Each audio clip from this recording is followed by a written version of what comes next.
সাংসদ অভিনেত্রী রচনা বন্দ্যোপাধ্যায় এখন টক অফ দ্য টাউন। সদ্য লোকসভা নির্বাচনে জিতে হুগলির সাংসদ হিসেবে শপথ নিয়েছেন রচনা।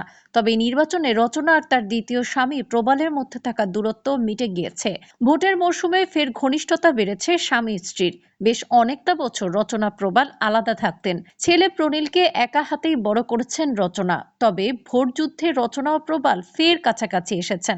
কিন্তু অনেকেই জানেন না রচনার স্বামী প্রবাল আসলে কি করেন।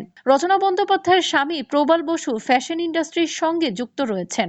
জরি নামে তার একটি ওয়েবসাইটও রয়েছে, যেখানে শাড়ি থেকে গয়না সবটাই পাওয়া যায়। এখানে মেয়েরাই শাড়ি গয়না মূলত তৈরি করে থাকেন। রচনা নিজেও জরির হয়ে কাজ করেছেন। প্রবাল বসুর সোশ্যাল মিডিয়া পেজ থেকে পাওয়া তথ্য অনুযায়ী রচনার স্বামী লেডিবাগ টেলস নামে এক প্রতিষ্ঠানের কর্ণধার ও ডিরেক্টরও।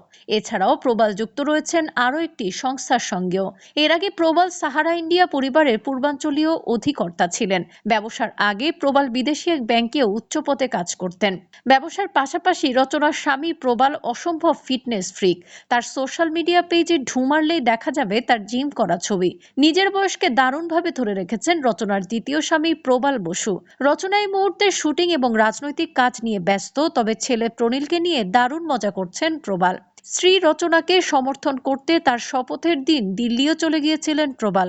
সঙ্গে ছিল ছেলে প্রনীল। আবার ছেলেকে নিয়ে বাবা একাই সিনেমা দেখতেও চলে যায়। সব মিলিয়ে বোঝা যাচ্ছে রচনা ও স্বামী প্রবালের মধ্যে দূরত্ব অবশেষে মিটেছে।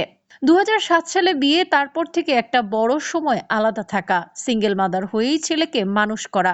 সম্পর্কের টানাপোড়েন থাকলেও একে অপরকে ডিভোর্স দেননি কখনোই। অবশেষে ভোটের সময় আবারও একসঙ্গে দেখা গেল রচনা বন্দ্যোপাধ্যায় এবং তার স্বামী প্রবাল বসুকে। ভোটের প্রচার থেকে শুরু করে মনোনয়ন জমা, ভোটের রেজাল্ট সবেতেই রচনা পাশে পেয়েছেন স্বামীকে। 2007 সালে বিয়ে হওয়ার পর 2016 সালে একে অপরের থেকে আলাদা হয়ে যান রচনা প্রবাল। এক সাক্ষাৎকারে রচনা বন্দ্যোপাধ্যায় বলেছিলেন, স্ত্রী হিসেবে নিজেকে শূন্য দিতে চান রচনা, কারণ কোনো কম্প্রোমাইজে কখনোই তিনি যেতে পারেননি। সেই কারণেই তার বৈবাহিক সম্পর্ক খুব একটা ভালো হয়নি। তবে মা হিসেবে 100-তে 110 নম্বর দিতে চান রচনা নিজেকে, কারণ ছেলে প্রনীল বসুকে নিজের মতো করে মানুষ করেছেন রচনা। তবে এখন পুরো চিত্রটাই বদলে গিয়েছে। রচনা আবার তার স্বামীর সঙ্গে সংসার করছেন ছেলে প্রনীলকে নিয়ে। প্রবালকে রচনার পাশে সবসময় দেখা যাচ্ছে। এমনকি রচনার বুটিকের দায়িত্ব এখন প্রবালই সামলান। আর ছেলে প্রনীলও মা বাবাকে একসঙ্গে পেয়ে স্বাভাবিকভাবেই অনেক খুশি। সেপারেশনের পর থেকে প্রবাল একজন ভালো বন্ধু হিসেবে সব সময় পাশে ছিল রচনার। দীর্ঘ সময় আলাদা থাকলেও ছেলের জন্য যাতায়াত করতেন একে অপরের বাড়িতে।